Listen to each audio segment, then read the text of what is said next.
Hello everyone. ఈ వీడియోలో మనం fourth unit of web and social media analytics నేర్చుకుందాం.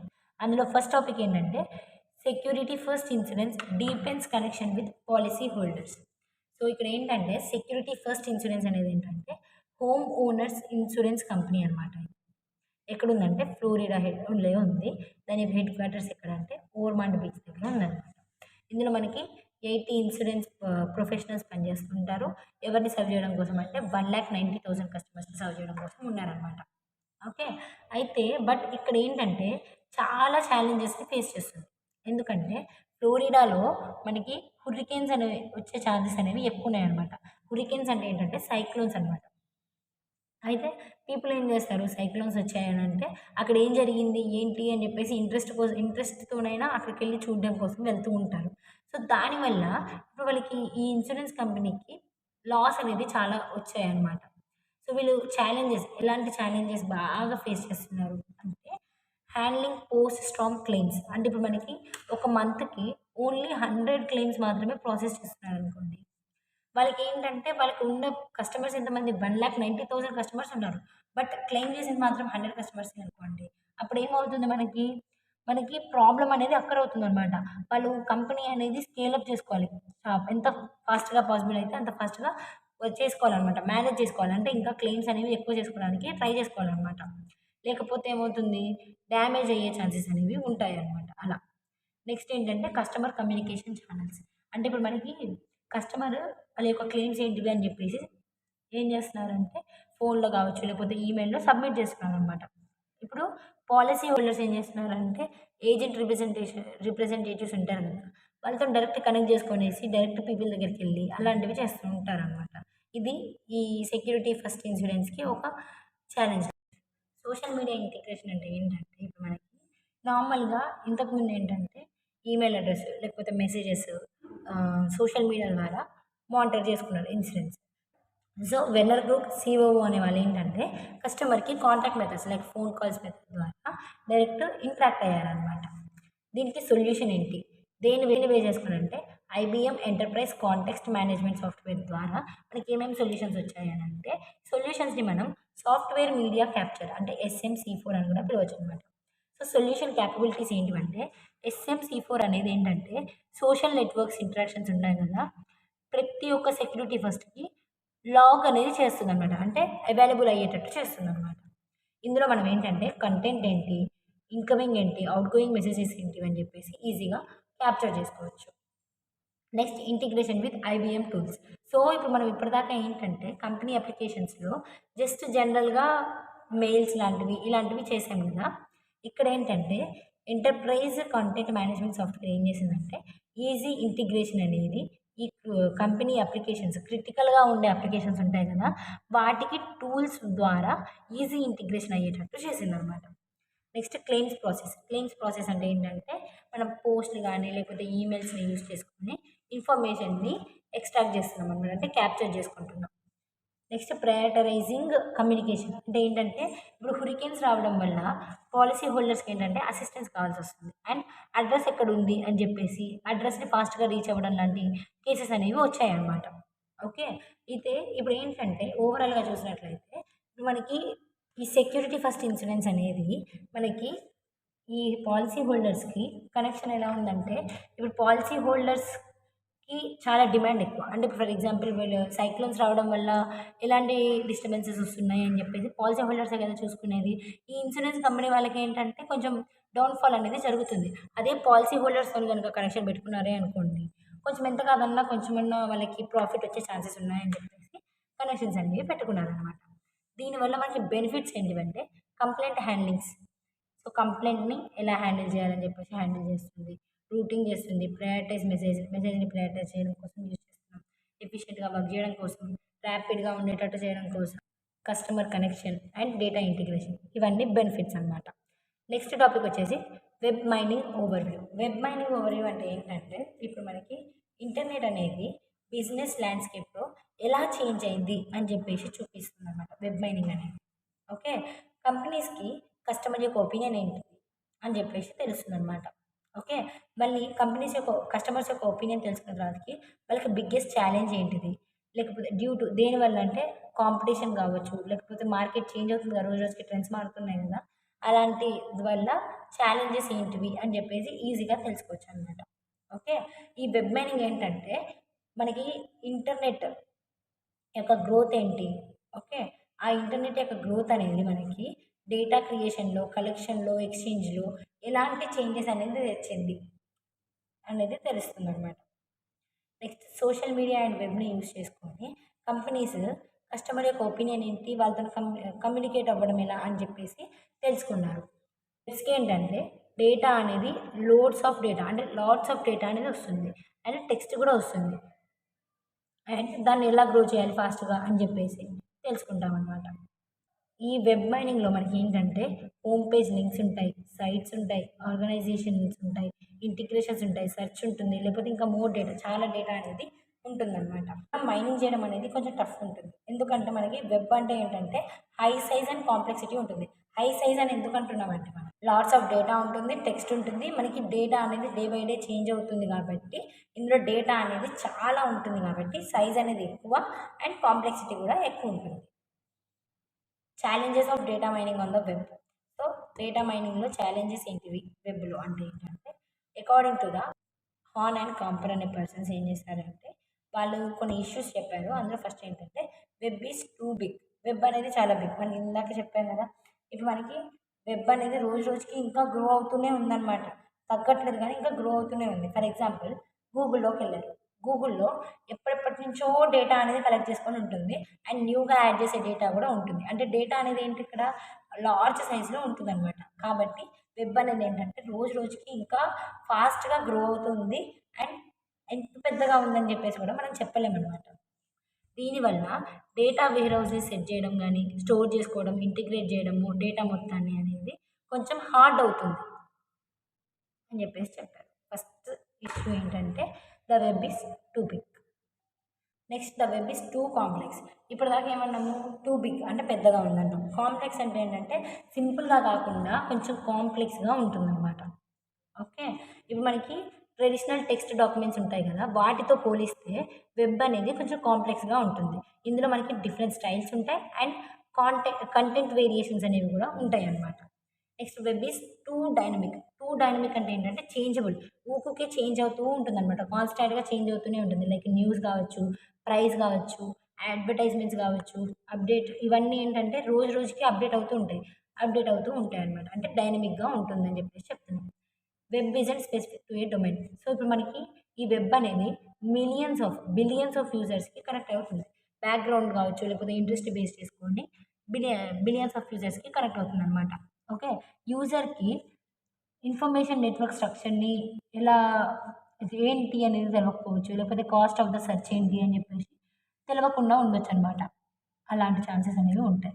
Next web has a lot of irrelevant information.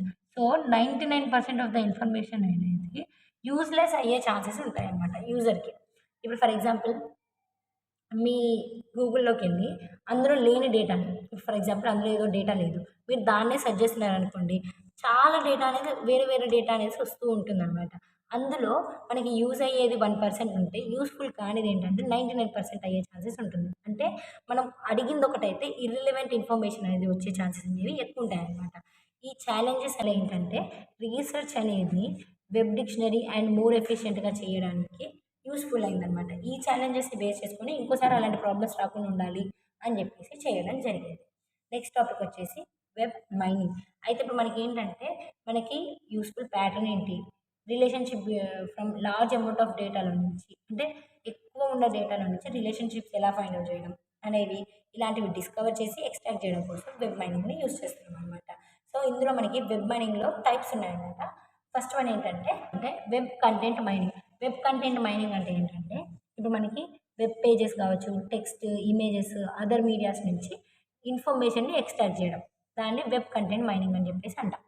Next web structure mining. Web structure mining అంటే ఏంటంటే ఇప్పుడు మనకి structure of the web ఏంటి? లేకపోతే దాని యొక్క లింక్స్ ఎలా ఉన్నాయి? స్ట్రక్చర్ అనేది వెబ్ పేజెస్‌కి, వెబ్‌సైట్స్‌కి మధ్యలో ఎలా ఉంది అని చెప్పేసి ఎగ్జామైన్ చేయడం కోసం యూజ్ చేసేది ఏంటంటే వెబ్ స్ట్రక్చర్ మైనింగ్. నెక్స్ట్ ఏంటంటే వెబ్ యూసేజ్ మైనింగ్. అంటే ఇది ఏంటంటే యూజర్ యొక్క బిహేవియర్ ఏంటిది? తను ఎలాంటి ప్యాటర్న్స్‌ని బ్రౌజ్ చేస్తున్నారు? అండ్ సెర్చ్ ఎలా చేస్తున్నారు? ఎలాంటి క్వెషన్స్ సెర్చ్ చేస్తున్నారు? అనే దాన్ని యూజ్ చేసుకొని ఉంటుందన్నమాట ఈ టైప్. ఇందులో యూజ్ చేసే టెక్నిక్స్ ఏంటివంటే text mining, link analysis, clustering, classification లాంటి టెక్నిక్స్‌ని యూజ్ చేస్తామన్నమాట. దీంట్లో అప్లికేషన్స్ ఏంటంటే search engines, recommendation systems, social media analytics, business intelligence కావచ్చు, పేజ్ ర్యాంక్, ఇన్ఫర్మేషన్ రిట్రీవల్ ఇలాంటివి చాలా రాసుకోవచ్చు అనమాట. సో దీని డయాగ్రామ్ రిప్రజెంటేషన్‌లో చూసినట్లయితే వెబ్ మైనింగ్ అనేది టెక్స్ట్ మైనింగ్, డేటా మైనింగ్ నుంచి డేటాని కలెక్ట్ చేసుకుంటుంది. ఓకే. వెబ్ మైనింగ్‌లో మనకి 3 టైప్స్ కదా! ఫస్ట్ వన్ ఏంటి web content mining, web structure mining and web usage mining. So మనకి ఇందులో అప్లికేషన్స్ ఏంటివి search engines, sentiment analysis, social analysis, web analytics, page rank, information retrieval, graph mining, social network analysis, marketing attribution, customer analytics. So ఇవన్నీ applications కిందనమాట. రాయాలనుకుంటే రాసుకోవచ్చు. So web content mining first type of web మైనింగ్‌లో ఏంటి మనం ఏమన్నాము మనకు కావాల్సిన డేటాని వెబ్ పేజెస్‌ని నుంచి మనం ఎక్స్ట్రాక్ట్ చేస్తామని చెప్పేసి అన్నాం. అయితే దీన్ని ఎక్స్ట్రాక్ట్ చేయడం కోసం కొన్ని టెక్నిక్స్‌ని యూజ్ చేస్తామన్నమాట. ఓకే. ఇందులో యూజ్ చేసుకుంటుంది. దేనికోసం అంటే వెబ్ పేజెస్‌ని రీడ్ చేసుకోవడం కోసం అన్నమాట. అయితే దీన్ని మనం ఎక్కడెక్కడ యూజ్ చేస్తున్నామంటే కాంపిటేటివ్ ఇంటెలిజెన్స్ కోసం అనమాట. ఇన్ఫర్మేషన్ కలెక్షన్ కోసం ఇలాంటి ప్లేసెస్‌లో యూజ్ చేస్తున్నాం. దీనికి ఎగ్జాంపుల్ ఏంటంటే సెంటిమెంట్ అనాలిసిస్, ప్రిడిక్టివ్ మోడలింగ్ లాంటివి వస్తాయి. ఫర్ ఎగ్జాంపుల్ ఇప్పుడు ఒక మూవీ సక్సెస్ అయింది కదా! సక్సెస్ అయిందా లేకపోతే ఫెయిల్యూర్ అయిందా అని చెప్పేసి ఎట్లా చెప్తున్నామంటే మనము డేటాని వేరియస్ వెబ్‌సైట్స్ ద్వారా తీసుకొని దాన్ని బేస్ చేసుకొని మూవీ యొక్క రివ్యూ ఎలా ఉందని చెప్పేసి ప్రిడిక్ట్ చేస్తామనమాట. ఫర్ ఎగ్జాంపుల్ ఇప్పుడు మనకి సోషల్ మీడియాలో ఇన్‌స్టాగ్రామ్ ఉంది, యూట్యూబ్ ఉంది, ఫేస్‌బుక్ ఉంది.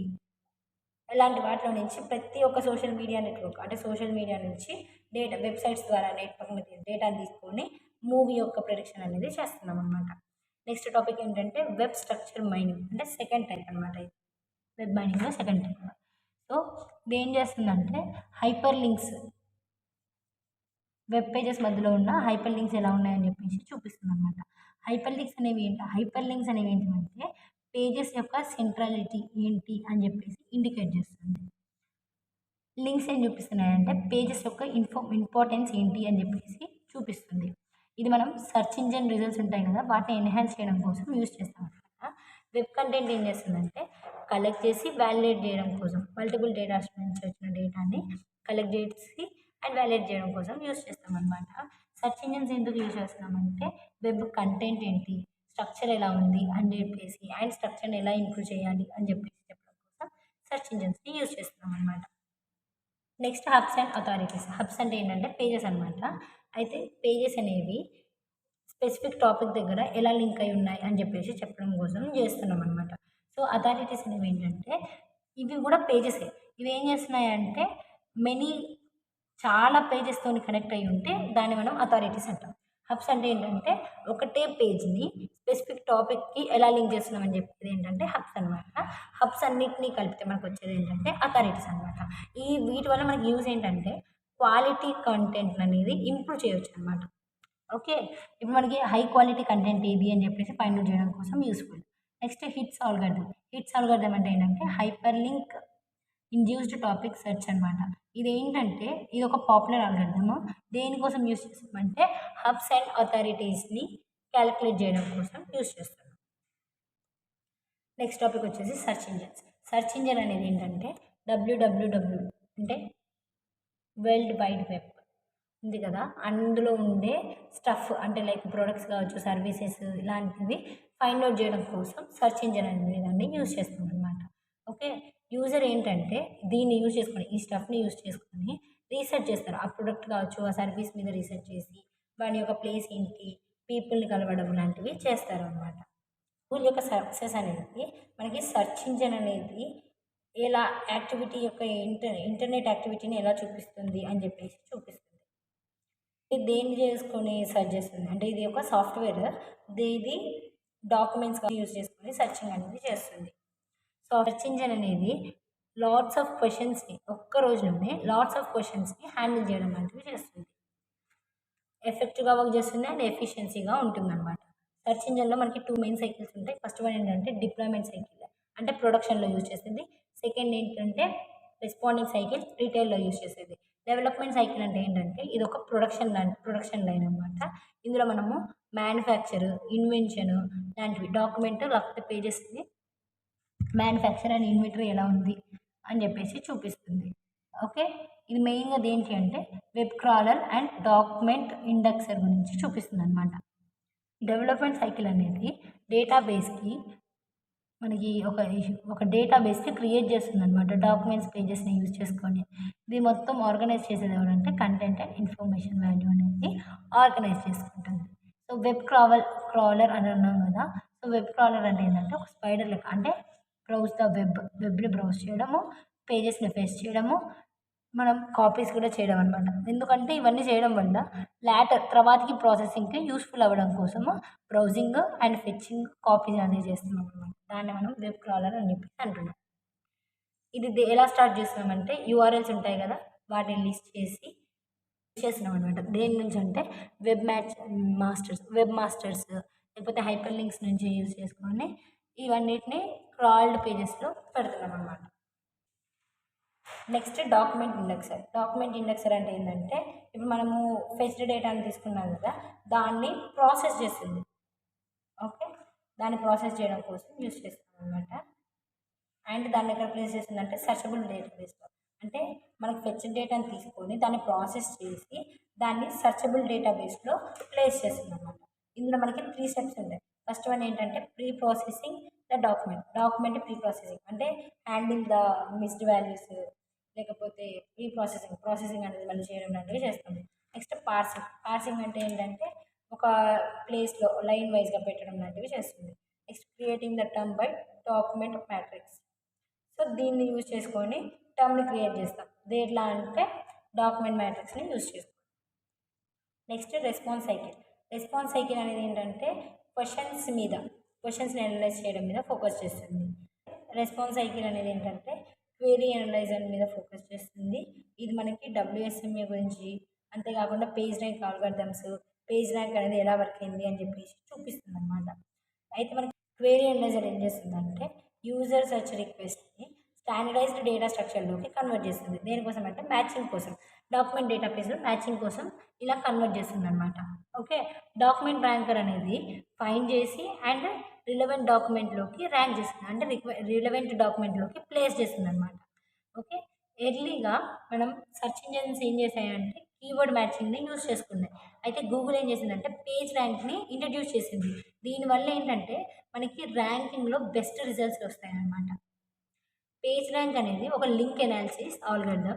ఇది ఏం చేస్తుంది, పేజెస్ యొక్క ఇంపార్టెన్స్ ఏంటి, లింక్స్ని బేస్ చేసుకొని పేజెస్ యొక్క ఇంపార్టెన్స్ ఏంటి అని చెప్పేసి చెప్తుంది. సో పేజ్ ర్యాంక్ ఆల్గరిథం అంటే ఏంటంటే ఇది ఒక మోడల్ ఆఫ్ యూజర్ బిహేవియర్ని ఎలా ఉంది అని చెప్పేసి చూపిస్తుంది అనమాట. సో లింక్స్ని బేస్ చేసుకొని చూపిస్తుంది. క్యాలిక్యులేషన్ ఎలా ఉంటుందంటే మనకి ఒక ఇటరేటివ్ ఆల్గరిథం అనేది ఉంటుంది అండ్ ప్రిన్సిపల్ ఐగన్ వెక్టర్స్ అనేవి ఉంటాయి అన్నమాట. వీటిని యూజ్ చేసుకొని మ్యాట్రిక్స్ ఫార్మేషన్లో చేసి దాన్ని పేజ్ ర్యాంక్ ఆల్గరిథంని ఫైండ్ అవుట్ చేస్తాం. సో గూగుల్స్ ఇంప్లిమెంటేషన్ ఏంటంటే ఇది పేజ్ ర్యాంక్ అనేది డిస్ట్రిబ్యూటెడ్ నెట్వర్క్ ఆఫ్ కంప్యూటర్స్లో వర్క్ చేస్తుంది, అంటే దానిలో రన్ అవుతుంది అనమాట. దేన్ని యూజ్ చేసుకోండి అంటే ప్యారలల్ ప్రాసెసింగ్ ఆల్గరిథంని యూజ్ చేసుకోండి. ఇందులో యూజ్ చేసే కాంపోనెంట్స్ ఏంటంటే Google bot, indexer and query processing. So Google bot ఏం చేస్తుందంటే డేటాను ఫెచ్ చేసుకొని లింక్స్ని రిమూవ్ చేసి మనకి ఇంకా ఒక క్యూలో, అంటే క్రాలింగ్ అంటే ఏంటి, మనం బ్రౌజ్ చేయడమే కదా, అలా ఒక్కొక్క దాని తర్వాత ఒక దానికి ఇట్లా క్యూలో పెడుతుంది అనమాట. నెక్స్ట్ గూగుల్ ఇండెక్సర్ ఏం చేస్తుందంటే ఇప్పుడు మనకి ఇచ్చిన ఫుల్ టెక్స్ట్ ఆఫ్ పేజెస్ ఉన్నాయి కదా, వాటిని స్టోర్ చేసుకుంటుంది. ఎక్కడంటే గూగుల్ డేటాబేస్లో స్టోర్ చేసుకుంటుంది.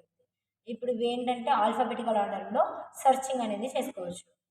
గూగుల్ క్వెరీ ప్రాసెసర్ ఏం చేస్తుందంటే పేజ్ ర్యాంక్ని యూజ్ చేసుకొని పేజెస్ని ఒక్కొక్క ప్లేస్లో దాని యొక్క రిలవెంట్ ప్లేసెస్లో పెట్టడం కోసం యూజ్ చేస్తున్నాం అనమాట. దేన్ని బేస్ చేసుకొని అంటే క్వెరీస్ని, లేకపోతే పాపులారిటీ, పొజిషన్, ప్రాక్సిమిటీని బేస్ చేసుకొని చేస్తాము. సో పేజ్ ర్యాంక్కి ఫార్ములా ఏంటంటే 1 - D + D summation I = 1 to n page rank PI/C/PI. D అంటే ఏంటంటే డాంపింగ్ అనమాట. పేజ్ ఆల్గరిథంకి ఇక్కడ ఫార్ములాస్ చూసినట్లయితే, ఎగ్జాంపుల్ చూసినట్లయితే ఇప్పుడు మనకి ఏకి ఏంటంటే ఇంత పేజ్ అంటే ఏ అనేది ఏంటంటే మనకి ఒక పేజ్ అనమాట. ఇదొక పేజ్, ఇదొక పేజ్, ఇదొక పేజ్ ఇలా డిఫరెంట్ డిఫరెంట్ పేజెస్ అనేవి ఉంటాయన్నమాట. సో పేజ్ని బేస్ చేసుకొని వాటి యొక్క పర్సంటేజ్ని బేస్ చేసుకొని వాటి పొజిషన్స్ అనేవి ఉంటాయన్నమాట. ఓకే. అయితే ఇప్పుడు ఏకి 3.3 ఉంది, బికి 38.4 ఉంది. సో ఇవన్నీ ఏంటంటే ఒకదానికొకటి హైపర్ లింక్ అంటే లింక్ అయ్యి ఉంటాయన్నమాట. ఓకే. ఇప్పుడు 3.9 అనేది 3.1కి కనెక్ట్ అయ్యి ఉంది. అండ్ నెక్స్ట్ పి అనేది సికి అండ్ ఎఫ్ అనేది దీనికి ఇలా ఒకటి ఇంటర్ కనెక్టెడ్ అయ్యి ఉండి గ్రాఫికల్ ఎగ్జాంపుల్ లాగా పేజ్ అల్గోరిథం అనేది పేజ్ ర్యాంక్ అల్గోరిథం అనేది ఉంటుందన్నమాట. ఓకే. సో నెక్స్ట్ టాపిక్ వచ్చేసి search engine optimisation. So search engine ఆప్టిమైజేషన్లో ఏంటంటే మనం ఇది వెబ్సైట్స్ యొక్క విజిబిలిటీ సెర్చ్ ఇంజిన్లో ఒకటి తర్వాతకి ఒకటి విజిబిలిటీ ఎలా ఉంది అని చెప్పేసి చూపిస్తుంది అనమాట. సో వెబ్సైట్స్ లాంటివి ఏంటివంటే గూగుల్ కావచ్చు, యాహూ కావచ్చు, ఇలాంటి వాటి దగ్గర సెర్చ్ రిజల్ట్స్ అనేవి విజిబిలిటీస్ ఎలా ఉన్నాయి అని చెప్పేసి బూస్ట్ చేయడం కోసం సెర్చ్ ఇంజిన్ ఆప్టిమైజేషన్ అనేది యూస్ చేస్తున్నాం అనమాట. ఓకే. సెర్చ్ రిజల్ట్స్లో కనుక హై ర్యాంక్ ఉందనుకోండి విజిటర్స్ అనేవాళ్ళు ఎక్కువ ఉన్నట్టు, లో ర్యాంక్ ఉందనుకోండి విజిటర్స్ అనేటోళ్ళు తక్కువ ఉన్నట్టు అనమాట. దాన్ని బేస్ చేసుకొని ఉంటుందన్నమాట. ఇందులో ఏంటంటే సైట్ యొక్క కంటెంట్ ఏంటి, హెచ్టీఎంఎల్ కోడింగ్ అనేది ఎలా ఉంది అని చెప్పేసి టార్గెట్ ఆడియన్స్కి ఎలా రీచ్ అవుతుంది లేదా అని చెప్పేసి చూపించడం కోసం సెర్చ్ ఇంజిన్ ఆప్టిమైజేషన్ అనేది యూస్ చేస్తున్నాం. ఓకే. ఇందులో మనము బ్యారియర్స్ని రిమూవ్ చేస్తుంది దేనికోసం అంటే ఇండెక్సింగ్ కోసం. ఓకే. అంతేకాకుండా లింక్స్ రావడం కోసం కూడా బ్యారియర్స్ని రిమూవ్ చేస్తాం అనమాట. సో సెర్చ్ ఇంజిన్ ఆప్టిమైజేషన్ టెక్నిక్స్లో 2 టైప్స్ ఉంటాయి. ఫస్ట్ వన్ ఏంటంటే white hat search engine optimisation. ఇదేంటంటే సెర్చ్ ఇంజిన్ యొక్క గైడెన్స్ని ఫాలో అవుతుంది అండ్ మనకి ఇక్కడ రిజల్ట్ అనేది లాంగర్ అంటే చాలా రోజులు ఉంటుందన్నమాట. బ్లాక్ హ్యాట్ సెర్చ్ ఇంజిన్ ఆప్టిమైజేషన్లో ఏంటంటే రిజల్ట్స్ అనేవి చాలా రోజులు ఉండవన్నమాట. ఓన్లీ 1 మంత్ 2 మంత్ అలా ఓన్లీ కొన్ని రోజులు మాత్రమే ఉంటుంది. సెర్చ్ ఇంజిన్ ఆప్టిమైజేషన్ స్ట్రాటజీస్ ఏంటంటే cross linking pages on your site link చేసుకోవడం అనమాట. And next using frequently searched keyword in your content. ఫ్రీక్వెంట్గా సెర్చ్ చేసిన కీవర్డ్స్ ఉంటాయి కదా వాటిని మన కంటెంట్లో యాడ్ చేసుకోవడము. లేకపోతే add relevant keywords to a page meta data. Page యొక్క మెటా డేటా ఉంటుంది కదా దానికి రిలవెంట్ కీవర్డ్స్ ఏవైతే ఉన్నాయో వాటిని యాడ్ చేసుకోవడం. లేకపోతే normalise URLs for better crawling. Better browse అనేది మంచిగా కావడం కోసం నార్మల్గా యూఆర్ఎల్స్ అనేవి యూస్ చేసుకోవచ్చు. సో మనకి black hat search engine optimization ఉంది కదా దానివల్ల రిస్క్ రావడానికి ఛాన్సెస్ ఎన్ని ఉన్నాయంటే ఇప్పుడు మనకి సెర్చ్ ఇంజిన్ అనేది ర్యాంకింగ్ని రెడ్యూస్ చేయడం కోసం యూజ్ చేస్తున్నామని చెప్పేసి తెలిసింది. సో దీనివల్ల ఏంటంటే డేటా రిమూవ్ అయిపోవడం వల్ల పీపుల్ ఫర్దర్గా యాక్సెస్ చేసుకోలేకపోవచ్చు అండ్ ఆ యూస్ఫుల్ ఇన్ఫర్మేషన్ అనేది ఎవరికి రీచ్ అవ్వకుండా ఉండే ఛాన్సెస్ అనేవి ఉంటాయన్నమాట. దానివల్ల డేటాబేస్లో కూడా డేటా అనేది రిమూవ్ అయిపోతుంది. సో మనకి సెర్చ్ ఇంజిన్ ఆప్టిమైజేషన్ వల్ల యూస్ఫుల్స్ ఏంటంటే ఇప్పుడు మనకి బిజినెస్ అనేవి సెర్చ్ ఇంజిన్ మీద చాలా డిపెండ్ అయ్యి ఉంటాయి అన్నమాట. దానివల్ల ఏంటంటే సెర్చ్ ఇంజిన్ వల్ల రిస్క్ తగ్గే ఛాన్సెస్ ఎక్కువ ఉంటాయి అన్నమాట. ఎందుకంటే విజిటర్స్ ఎక్కడ ఎక్కువ ఉన్నారు అని చెప్పేసి చెప్తున్నాం కదా అంటే మనకి ఎక్కువ పాసిబిలిటీ ఇక్కడ ఉంది, తక్కువ పాసిబిలిటీ ఇక్కడ ఉంది. సో దీని మీద మనం ఇంకా ఫోకస్ చేయాలి అన్నట్టు ఇట్లా అప్డేట్స్ అనేవి తెలుసుకోవచ్చు అనమాట బిజినెస్ అనేది. నెక్స్ట్ టాపిక్ వచ్చేసి వెబ్ యూసేజ్ మైనింగ్. సో దీన్ని మనం వెబ్ అనలిటిక్స్ అని కూడా పిలుస్తాము. ఇదేంటంటే మనకి ఇన్ఫర్మేషన్లో మనకి ఉన్న ఇన్ఫర్మేషన్లో మనకి యూస్ఫుల్ ఇన్ఫర్మేషన్ని ఎక్స్ట్రాక్ట్ చేయడం అనమాట. దేన్ని యూజ్ చేసుకొని వెబ్సైట్స్ని యూజ్ చేసుకొని ఎక్కడ పీపుల్ బాగా విజిట్ అవుతున్నారు ఇంటరాక్ట్ అవుతున్నారు అనే దాన్ని బేస్ చేసుకొని మనకు కావాల్సిన ఇన్ఫర్మేషన్ ఎక్స్ట్రాక్ట్ చేసుకుంటాం ఇందులో. ఓకే. నెక్స్ట్ డేటాని ఎక్కడెక్కడి నుంచి కలెక్ట్ చేస్తున్నామంటే సర్వర్ యాక్సెస్ లాగ్స్ కావచ్చు, agent logs, lifter logs, user profiles ఎక్కడ ఉంటాయి ఇవి పేజ్ అట్రిబ్యూట్స్లో ఉంటాయి కదా వాటి దగ్గర నుంచి డేటాని కలెక్ట్ చేసుకుంటుంది అనమాట. ఓకే. నెక్స్ట్ ఏంటంటే డేటా అనేది మనకి యూజర్ యొక్క బిహేవియర్ ఎలా ఉంది అని చెప్పేసి అర్థం చేసుకోవడంలో యూస్ఫుల్ అవుతుంది. కంపెనీస్ అనేది ప్యాటర్న్స్లో ఎవరు ఎక్కువ విజిట్ అవుతున్నారు, ఎవరు ఎక్కువ సెర్చ్ చేశారు అని చెప్పేసి తెలుసుకోవడంలో ఈ మైనింగ్ అనేది చాలా హెల్ప్ఫుల్. ఇది customer support and network bandwidth find out చేయడంలో కూడా యూస్ఫుల్ అవుతుంది. దీని యొక్క అప్లికేషన్స్ ఎక్కడెక్కడ వాడతామంటే life time value of clients యొక్క లైఫ్ టైం వాల్యూ ఎంత, క్రాస్ మార్కెటింగ్ స్ట్రాటజీస్లో, ప్రమోషనల్ కంపెయిన్స్లో, అడ్వర్టైజ్మెంట్స్లో, యూజర్ యొక్క బిహేవియర్ని ప్రిడిక్ట్ చేయడం పాస్ట్ డేటాని యూజ్ చేసుకొని ఇలాంటి వాటి దగ్గర యూజ్ చేస్తామన్నమాట. Next web analytics technologies. So మనకి డేటా వెబ్సైట్స్లో ఉండే డేటాని మెజర్ చేయడం కోసం, కలెక్ట్ చేయడం కోసం, అనలైజ్ చేయడం కోసం చాలా టూల్స్ అనేవి యూజ్ చేస్తున్నాం అనమాట. ఓకే. ఇది మెజర్ చేయడం ఒకటే కాదు, ట్రాఫిక్ మెజరింగ్ అని అంటే ఏంటంటే ఎర్రర్స్ లాంటివి ఫైండ్ అవుట్ చేయడమే కాకుండా మనకి ఈ బిజినెస్లో మార్కెట్ రీసెర్చ్ కోసం ఎఫెక్టివ్నెస్ని పెంచడం కోసం కూడా ఈ వెబ్ అనలిటిక్స్ని యూజ్ చేస్తున్నాం అనమాట. ఇందులో మనకి టైప్స్ ఉన్నాయి. ఫస్ట్ వన్ ఏంటంటే ఆఫ్ సైట్. ఆఫ్ సైట్ అంటే ఏంటంటే అవుట్ సైడ్ స్టఫ్, బయట ఉండే స్టఫ్ ఆన్లైన్లో తెలుసుకోవడం. నెక్స్ట్ ఆన్ సైట్ అంటే ఏంటంటే ఇప్పుడు మనకి విజిటర్స్ అనేవాళ్ళు ఏం చేస్తున్నారు, వెబ్సైట్స్లో విజిటర్స్ అనేవాళ్ళు ఏం చేస్తున్నారు, లైక్ కన్వర్సేషన్స్ ఎలా ఉన్నాయి, అలాంటి వాటి మీద ఫోకస్ చేస్తున్నాం ఆన్ సైట్ అనేది. సో వెబ్ అనలిటిక్స్ మెట్రిక్స్ అనేవి ఏంటివి అంటే, ఇప్పుడు మన మెట్రిక్స్ అంటే ఏంటంటే మెజర్స్ అనమాట. దీనివల్ల మనకి ఏంటంటే మార్కెటింగ్ ఇన్సైట్స్లో వాల్యుబుల్ థింగ్స్ ఏవైతే ఉన్నాయో వాటిని గ్రో చేయడం అనేది ఈజీ అవుతుంది. మెట్రిక్స్ ఏంటి ఏంటివి, ఫస్ట్ వన్ ఏంటంటే website usability, traffic sources, visitor profiles and conversion states, ఇలాంటివి యూజ్ చేసుకుంటాం మెట్రిక్స్. సో నెక్స్ట్ ఏంటంటే వెబ్సైట్ యూజబిలిటీ. సో మనకి ఇది ఏంటంటే మనకి యూజర్ ఫ్రెండ్లీ వెబ్సైట్స్ ఎలా ఉన్నాయి అని చెప్పేసి చెక్ చేయడం కోసం యూజ్ చేస్తున్నాం. సో మనము ఆల్రెడీ వెబ్ అనలిటిక్స్ మెట్రిక్స్ నేర్చుకున్నాం. ఇక్కడ ఏంటంటే web and social media analytics యొక్క మెట్రిక్స్ ఏంటివి, అందులో ఫస్ట్ వన్ ఏంటంటే page views, time on site, download, click map and click paths లాంటి మెట్రిక్స్ని యూజ్ చేస్తున్నాం. ట్రాఫిక్ సోర్సెస్ ఏంటివి అంటే మనం ఎక్కడెక్కడ వాడుతున్నాం అంటే వెబ్సైట్స్లో, సెర్చ్ ఇంజన్స్లో, ఆఫ్లైన్ క్యాంపెయిన్స్, ఆన్లైన్ క్యాంపెయిన్స్లో. ట్రాఫిక్ అంటే ఏంటంటే డిస్టర్బెన్స్ అనమాట, వాటిని డిక్రీజ్ చేయడం కోసం వాటి యొక్క సోర్సెస్ ఏంటి, ట్రాఫిక్ని ఫైండ్ అవుట్ చేసే సోర్స్ ఏంటి అంటే ఇవన్నమాట. నెక్స్ట్ ఏంటంటే వెబ్ అనలిటిక్స్ మెచ్యూరిటీ మోడల్. దీని యొక్క డెఫినేషన్ ఏంటంటే degree of proficiency, formality and optimization of the business models. Business models యొక్క ఫార్మాలిటీ ఏంటి, ఆప్టిమైజేషన్ ఏంటి, ప్రొఫిషియన్సీ ఏంటి అని ఫైండ్ అవుట్ చేసేది మెచ్యూరిటీ మోడల్ అనమాట. ఓకే. దీని యొక్క మెయిన్ పర్పస్ ఏంటంటే యాడ్ హోక్ ప్రాక్టీసెస్ని డిఫైన్డ్ స్టెప్స్ లాగా కన్వర్ట్ చేయడం. యాడ్ హోక్ అనేది ఒక మోడల్ లాగా అనమాట. ఈ మోడల్ని మనకి డిఫైన్డ్ స్టెప్స్లోకి కన్వర్ట్ చేయడం కోసం ఈ మెచ్యూరిటీ మోడల్ని యూజ్ చేస్తున్నాం. ఓకే. మెచ్యూరిటీ మోడల్ అనేది ఏంటంటే కాంప్లెక్సిటీ లెవెల్స్ ఆఫ్ బిజినెస్ని డిస్క్రైబ్ చేస్తుంది. కాంప్లెక్సిటీ ఆఫ్ ద లెవెల్స్ని డిస్క్రైబ్ చేస్తున్నాం. దీనికి ఎగ్జాంపుల్ ఏంటంటే ఒక simple business analytics maturity model అనేది ఉంది. ఇది డిస్క్రిప్టివ్ నుంచి ప్రిడిక్టివ్ అనలిటిక్స్లోకి మూవ్ అవ్వడం. ఇది డైమెన్షన్స్. ఇందులో ఉన్న డైమెన్షన్స్ ఏంటివంటే మేనేజ్మెంట్ ఒకటి, ఆబ్జెక్టివ్స్ ఒకటి, strategies, technologies, process and methodologies, tools. అంటే ఇందులో మనకి మేనేజ్మెంట్ ఏంటి, ఏం మేనేజ్ చేస్తున్నామని, ఆబ్జెక్టివ్స్ ఏంటివి, దీంట్లో యూజ్ చేసే స్ట్రాటజీస్ ఏంటివి, టెక్నాలజీస్ ఎలాంటివి యూజ్ చేస్తున్నాం, ప్రాసెస్ ఎలా చేస్తున్నాం అండ్ మెథడ్స్ ఎలా ఉన్నాయని చెప్పేసి ఇందులో యూజ్ చేసే టూల్స్ ఏంటివి, ఇవన్నీ డైమెన్షన్స్ అనమాట.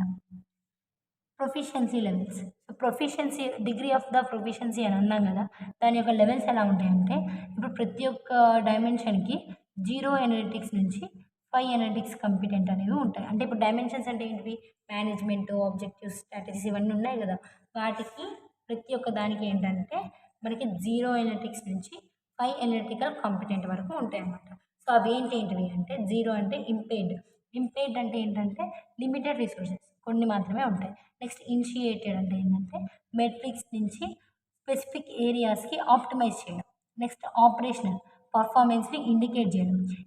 ఇంటిగ్రేటెడ్ అంటే ఏంటంటే correlated online and offline data, offline online డేటాలో ఇలా కోరిలేటెడ్ అయి ఉన్నాయని చెప్పేసి. నెక్స్ట్ కాంపిటేటర్ అంటే స్ట్రాంగ్ అనలిటికల్ కల్చర్ అనేది వస్తుంది. నెక్స్ట్ ఎడిక్టెడ్ అంటే ఏంటంటే మనకి అనలిటికల్ కాంపిటీషన్ని మ్యాచ్ చేస్తుంది. 0 నుంచి 1 వరకు అన్నాం కదా, ఇది 0, ఇది 1, 2, 3, 4, 5. సో ఇది మనకు కావాల్సిన లాస్ట్ టాపిక్ అనమాట.